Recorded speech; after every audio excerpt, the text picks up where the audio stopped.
Tonight on TBN, the leadership of Tower Broadcast News and Tower Newspaper attended the NSPA conference in Philadelphia. William Sun interviews the staff about their experience. The 2024 election will go down in history as one of the most crucial presidential elections ever. Gus Creech has a roundtable discussion with students on the impact Donald Trump's second presidency could have on their lives. The Master's Department of Performing Arts reenacted the Greek tragedy Antigone. Azariah Charles interviews English teacher Thomas Cusano, who used the Master's performance as a great opportunity to do a fun activity in his class. Next, Felipe Queiroz gives a 2-minute wrap-up of the fall season. Lastly, Gus Creech shares some of the tricks and treats of our first ever Halloween celebration in the Fonseca Center. All this and more next.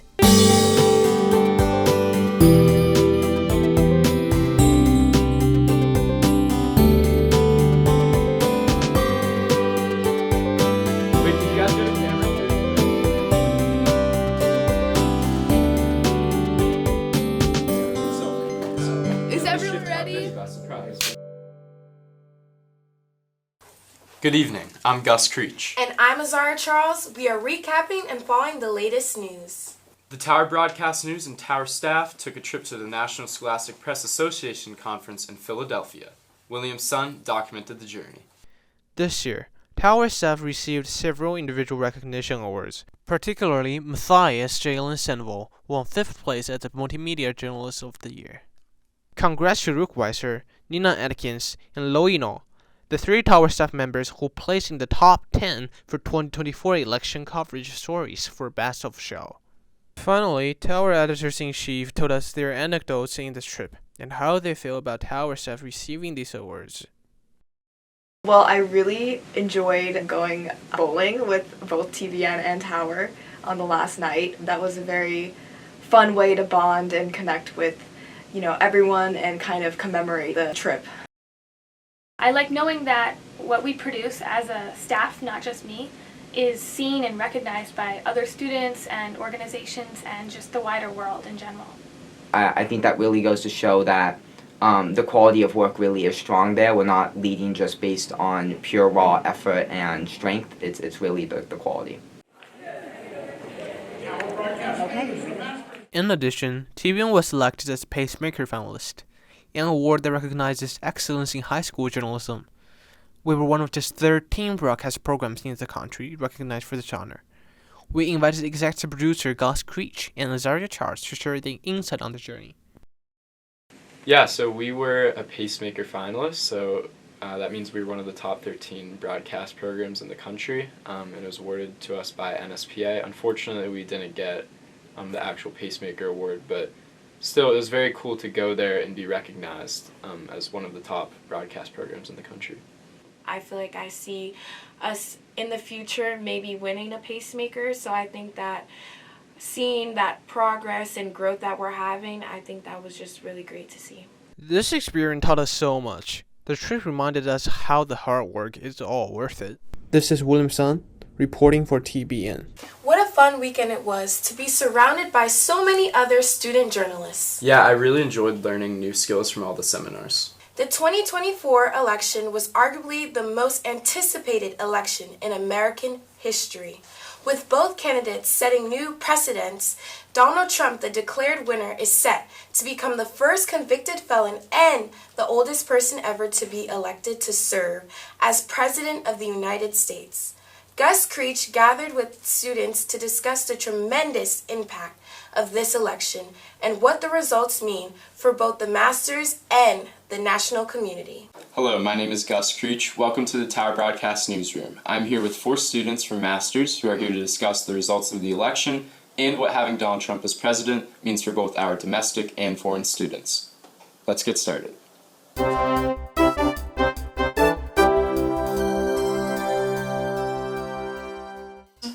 I gotta address a question about the war in my country and Trump's promise. So he talks with Boris Johnson and said that he's gonna help Ukraine to win this war, but that's only words, because if we're gonna just look at his relationship with world's dictators like Putin and Kim Jong-un, I think that's not what he's gonna do.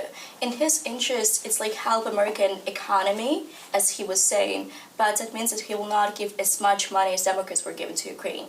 And is it gonna stop giving money for weapons? That means that my country will not be able to just fight this war, and it means that in like 2-3 months they're gonna just like be defeated by Russia.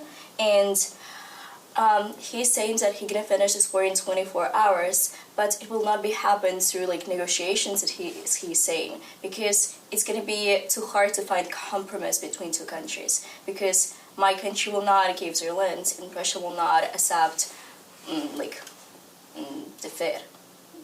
Frankly, I'm not sure if in our community we're going to be seeing, for let's say reproductive rights as an example, that many shifts, because we live in a liberal area where our local government is passing legislation to effectively protect our rights from a lot of the federal plans that Trump has. And I just wanted to know what hope you guys have for the future, and, you know, do you have hope in the American political system? I do, for sure, but I think it's going to take a while to sort of rehabilitate that system.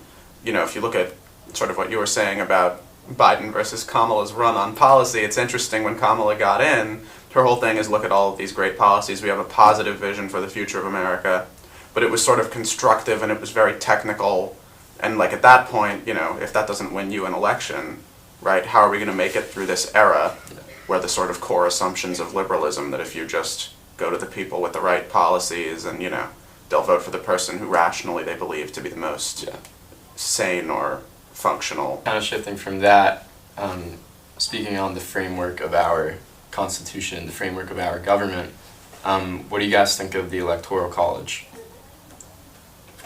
I think it does not represent people's vote directly, because in every other country people can directly vote for their candidates. That just shows people's voice and their opinion. Here you can vote for somebody else, but electoral vote is still gonna go to another person, which is like goes against normal, so like society's like normals, yeah. Yeah, I think that when the Electoral College was created, it was designed due to the fact that a large portion of the population was uneducated and had no idea what was happening. They were like lived in rural America, and they had zero connection to kind of the political like atmosphere, I guess. But now that we have social media, we have our population is not perfectly educated, but I would say the average American knows kind of a little bit about what's going on. And I think that it is undemocratic and it's very antiquated to keep this system of electoral college in power, because it favors smaller states, which always tend to be Republican. It gives a voter in that state more power. The Electoral College kind of feeds into the fire that is bipartisanship and that is partisanship, and that is campaigning, things like that. If we had the popular vote, we would open kind of the floor to third parties. We would allow campaigning would be much less focused on just swing states, and it would be kind of more evenly spread. I'm a major proponent of the popular vote. I think anything other than that is slightly undemocratic. That's all we have time for here tonight on this special edition of Election Coverage. Thank you to Ksenia, Sophie, and Alex for coming in tonight. Have a great night. It was interesting to hear what all the students had to say, especially after such a long-awaited election. Yeah, especially as we're still grappling with what it means for our community. This year, the fall play was the Greek tragedy Antigone, which had to move to the great outdoors. See what English teacher Thomas Cusano had to say. Often, studying classical literature can feel distant to students, but English teacher Thomas Cusano is changing that by bringing the text to life in his classroom.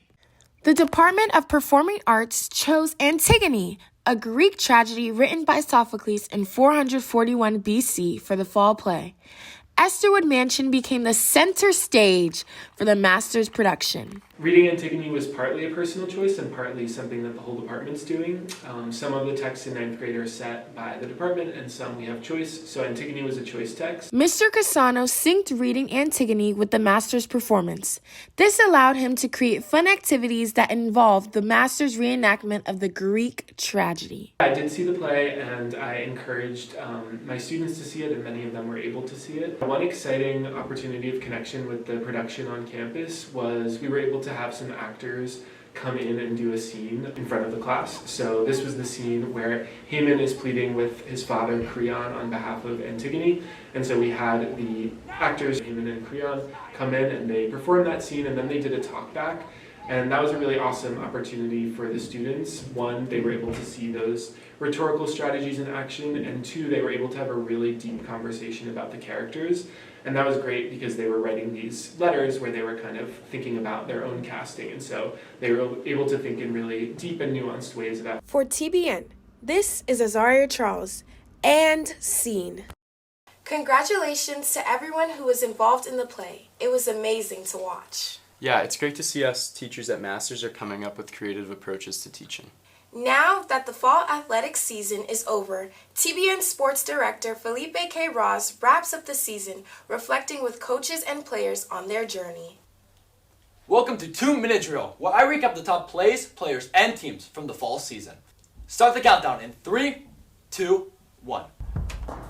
Girls varsity tennis came out strong this season with a solid 6-6 record. Their best game in absolute domination against Fieldston, where the team cruised on by with a 5-1 victory, the second win against them this season. But the real highlight was the senior game. The team was down 3-1, but this team did not back down. They rallied, brought it back to 3-3, and in an insane tiebreaker, they were able to complete the comeback. The entire squad rushed the court. You could not ask for a better ending. Shout out to Amara Kaur, who dominated first singles, and to Sydney Starkey, who led the team with 8 wins this season. Boys varsity soccer wrapped up their season with a 7-7-1 record and defended our home turf with a 7-2 home record. The best win, not one, but 2 8-0 sweeps against Harvey and Loyola. And talk about clutch, and goalkeeper Aaron Guerrero saved the penalty shot to keep the season alive, clinching the first FAA playoff berth since 2021. And congrats to Warsame, our lead goal scorer, who kept the net busy all season long with 10 goals. Girls varsity volleyball finished with 2 wins and 12 losses, which is 1 more than they had last year. Even though they played against D1 committed players and were also riddled by injuries, this team stayed together and fought every team they faced with love for the game and each other. Co-captain and setter Jenny Shu was the backbone of this team, especially after the team suffered many injuries. She stepped up and took control. Girls varsity soccer finished just shy from a winning record at 5-7-2. Their best game, hands down the showdown with St. Luke's. With just 2:30 left on the clock, they scored the game-winning goal, and celebration was electric. The game fired up everyone and set the tone for the rest of the season. One of the most memorable moments of the entire fall was the girls' demolition against Harvey, 5-0 in the breast cancer awareness game. With a 2-7-1 record, the team faced an uphill battle as many FAA teams canceled due to their co-ed status. But that didn't stop them. They fought against every team they played. The standout, the MVP of the season, Liv Fitzsimmons, dominated all year long, and her impact scoring the game-winning goal in overtime against Marley School has not gone unnoticed. And congratulations to cross country and all the other JV1 to JV2 teams for finishing the incredible season. That's all the time we have today for 2-Minute Drill. Thank you for watching TBN. Congratulations to everyone who participated in the fall season. It's sad to see the fall season end, but I'm so excited to see what the winter season has to offer. Halloween at Masters looked a little different this year. With the theater offline, students and faculty had to make a change. Here are highlights from the day. This year, the Masters community gathered in the Fonseca Center gym to celebrate Halloween. Students and staff performed live skits for the entire school.